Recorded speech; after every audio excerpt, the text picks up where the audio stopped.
labor to be a servant. Because it is your road to elevation. Your promotion in this life is through servanthood. In the sight of God, the way up is the way down. So he says, if you are going to be the greatest, be the younger. Meanwhile, age-wise, you may be older than a lot of the people around.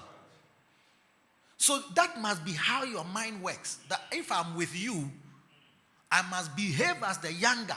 Even people must fight to prevent me from behaving younger. But in my heart, in my mind, in my spirit, I must, in my heart, consider and think of myself as a younger person, even though I may be older than a lot of people around me. And then the one who is chief, because I think in my church, I'm quite the chief around here. So, and people shout Chairman One. I don't even know what that one is. But what it means is that even though I am chief, I must see myself as the servant of all. John chapter 13. John chapter 13.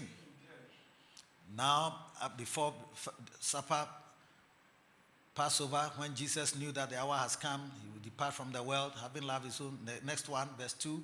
Supper being ended, the devil having now put into the heart of Judas Iscariot, Simon's son, to betray him. Hey, pray that Satan doesn't put something in your heart. Next one, Jesus, knowing that the Father had given all things and that he was come from God and went from God, yes.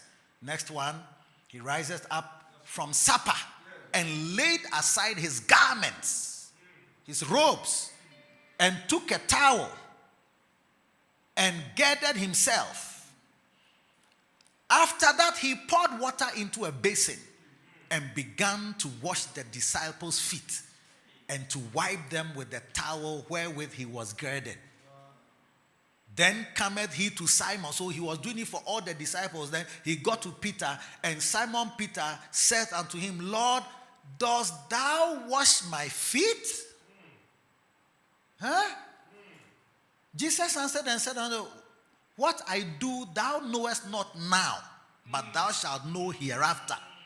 I'm going to explain it shortly. Say, Peter said unto him, thou shalt not wash my feet only. He was trying to say that Jesus answered him, if I wash thee not, thou hast no part with me. Then he said to Jesus that, Lord, not my feet only, but also my hands and my head. I want a full bath.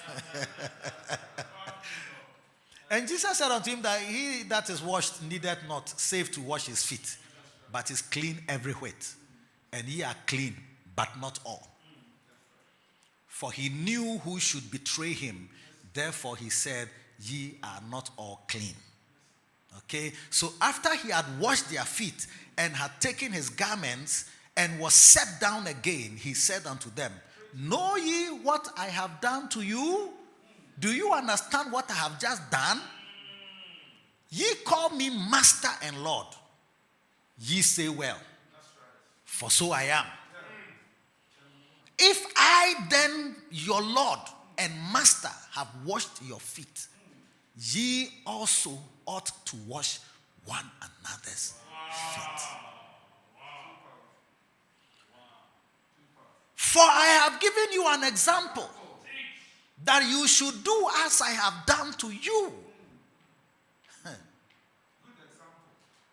So you are saying that the servant is not greater than the Lord. So Jesus demonstrated to us the value of a servant and the importance for all of us to think of ourselves as servants of one another. Even if you are chief, be a servant. But it's not so in Africa, where being the leader or the chief is to be the Lord. That's why Jesus said that the Gentiles, who are the ones who rule you people, they lord it over you. And those who are like the big people now considered like protectors. It's like, oh, we do this so that they protect us, and we do this so that they also help us, benefactors. The dawns. Yes. But that's not how we should be. Jesus said that's not how we should be. Because if you are not a servant, there are many things you cannot do.